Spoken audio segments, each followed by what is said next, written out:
Halo rekan-rekan semuanya, perkenalkan saya Gede Satya Widakarna dengan NIM 2311031131 di mana saya dari semester 5 program studi pendidikan guru sekolah dasar. Di sini saya akan menjelaskan terkait dengan modul yang saya buat di mana saya mengambil tema yaitu siklus air. Siklus air ini adalah satu mata pelajaran di mana yang basicnya di kelas 5 SD, di mana siklus air ini akan menjelaskan terkait dengan bagaimana proses terjadinya air hujan, penguapan, dan juga bagaimana terjadinya sumber mata air seperti itu teman-teman. Yang pertama sendiri yaitu siklus air tersendiri yang sudah saya jelaskan di awal, di mana siklus air itu adalah suatu proses atau suatu bagaimana air itu bisa terjadi, misalnya dari uh, pegunungan kemudian mengalir ke sungai dan juga ke laut dan sehingga menjadi hujan kembali. Seperti itu teman-teman. Jadi selanjutnya dalam proses siklus air tersebut ada 3 proses utama. Yang pertama ada evaporasi yaitu penguapan, yang kedua ada kondensasi yaitu pengembunan, dan yang terakhir adalah presipitasi, di mana proses tersebut atau bisa dikatakan dengan hujan. Yang pertama evaporasi teman-teman. Di sini evaporasi tersebut adalah proses bagaimana air itu menguap. Seperti yang dikatakan, evaporasi itu adalah penguapan air di mana sinar matahari berperan sangat penting terkait dengan proses ini. Di mana air yang ada di sungai, ada di danau, ada di laut mengalami proses penguapan sehingga terbentuklah uap-uap kecil nanti di langit atau di angkasa. Kemudian ada proses kondensasi atau pengembunan. Oke, jadi setelah penguapan pastinya saja ada embun-embun yang akan naik ke langit sehingga menjadi awan, teman-teman. Dimana bisa kita lihat contoh sederhananya ketika kita memanaskan sebuah air, maka akan ada uap-uap yang menempel di bagian atas tutup dari panci kita tersebut. Kemudian selanjutnya yaitu proses presipitasi, di mana proses presipitasi ini adalah proses hujan atau turunnya hujan, di mana proses ini melibatkan butiran-butiran embun tadi yang dari proses kondensasi tersebut menjadi suatu gumpalan besar yaitu awan, sehingga awan tersebut memiliki kadar air yang banyak sehingga mengakibatkan hujan. Jadi dari proses-proses tersebut bisa kita tarik kesimpulannya bahwa peran matahari sangat berpengaruh dari proses ini, di mana proses dari siklus air tersebut yaitu terutama di penguapan tadi, evaporasi, sangat berperan penting, di mana proses tersebut tergantung dari cahaya matahari itu sendiri, di mana setelah penguapan sehingga menjadi kondensasi yaitu pengembunan, di mana butiran-butiran kecil itu menjadi satu di angkasa atau di langit sehingga menjadi presipitasi yaitu hujan. Kemudian pasti rekan-rekan bertanya, Pak, dari mana sih datangnya air yang datang dari tanah tersebut? Oke, jadi penjelasan dari hal tersebut bisa kita lihat di mana air yang muncul dari tanah atau sumber mata air yang kita bilang di masyarakat setempat itu berasal dari proses ini. Nama proses tersebut adalah infiltrasi, di mana proses tersebut air hujan yang mengalami penguapan, air hujan yang turun ke tanah atau ke bumi itu akan melakukan penyerapan ke dalam tanah, sehingga hal tersebut memiliki celah di dalam tanah untuk menampung air hujan yang ada tersebut. Dimana nanti ketika digali atau ketika mendapatkan tempat untuk keluarnya dari air tersebut dari dalam tanah, sehingga air tersebut bisa keluar dari dalam tanah. Oke, selanjutnya kita akan lakukan ilustrasi bagaimana proses siklus air tersebut terjadi. Kita kembali ke slide yang pertama. Dari sini kita bisa lihat dari proses siklus air, di mana air yang berasal dari pegunungan akan mengalir ke sungai dan juga ke laut. Di mana proses ini sangat lumrah, di mana air itu pasti mengalir dari hulu ke hilir.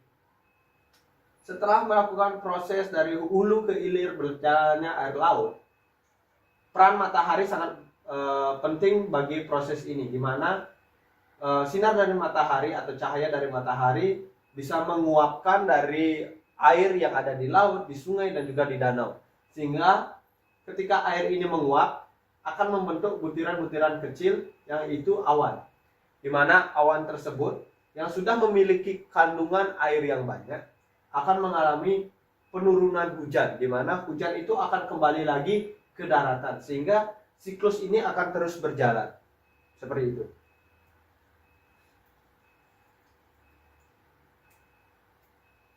Oke, jadi bisa kita simpulkan terkait dengan proses siklus air adalah suatu proses yang akan terus terjadi, di mana peran dari sinar matahari dan juga peran dari air yang ada di lingkungan kita akan berpengaruh dari proses ini.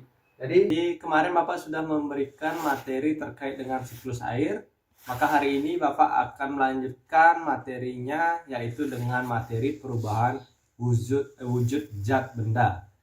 Jadi pada kesempatan hari ini Bapak ingin selagi Bapak melakukan rekapan hasil jawaban dari materi kemarin, silakan anak-anak bisa membaca buku di halaman 38 terkait dengan materi perubahan wujud zat benda. Jadi ketika nanti anak-anak selesai membaca 10 menit ke depan, nanti kita akan melakukan sesi diskusi sekaligus Bapak menjelaskan apa-apa saja yang ada dalam materi tersebut. Sudah 10 menit anak-anak, jadi apa yang sudah kalian baca mungkin bisa ditanyakan. Mungkin sebelumnya ada yang ingin bertanya. Oke, silakan. Izin Bapak, saya mau bertanya. Untuk benda yang dari cair menguap kan ada air yang dididihkan, sedangkan benda padat yang menguap itu benda apa ya Pak? Terima kasih.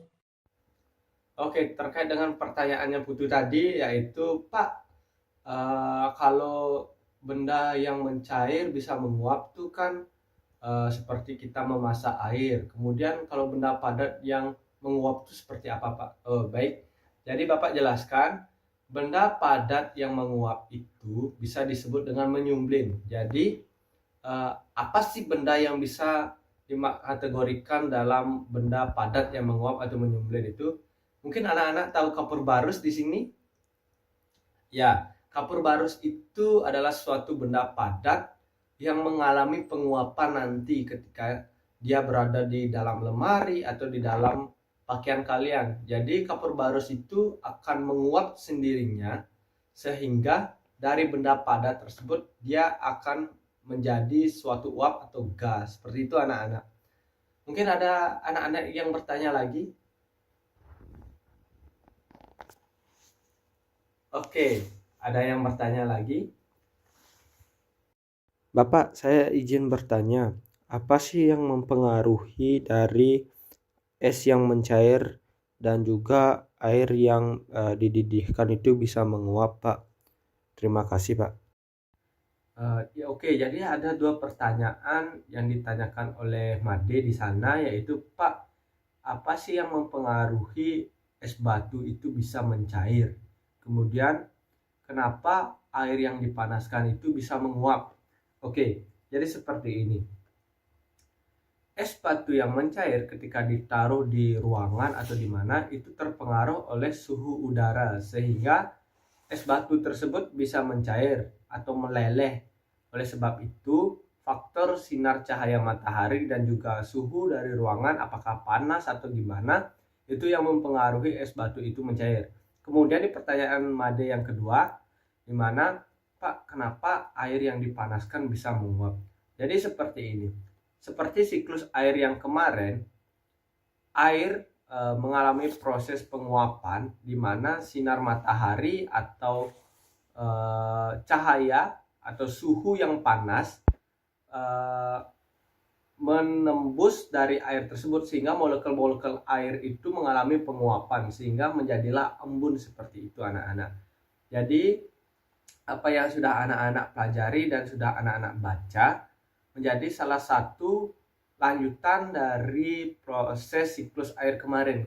Namun saat ini proses perubahan wujud zat benda ini menjadi salah satu dari bidang IPA yang mungkin anak-anak pelajari di lingkungan sekitar, seperti yang tadi dikatakan oleh Made, yaitu es batu yang mencair, kemudian air yang menguap, benda pada yang menguap menjadi gas atau menyumblin, seperti itu. Jadi anak-anak sudah memahami bagaimana proses-proses dari benda padat menjadi cair, benda cair menjadi beku, benda padat menjadi gas, dan lain-lainnya. Jadi sekian materi dari Bapak hari ini. Mungkin anak-anak akan Bapak berikan latihan soal nanti ke depannya. Terima kasih. Bapak akhiri kelas ini dengan Parama Santi. Om Santi Santi Santi Om. Terima kasih.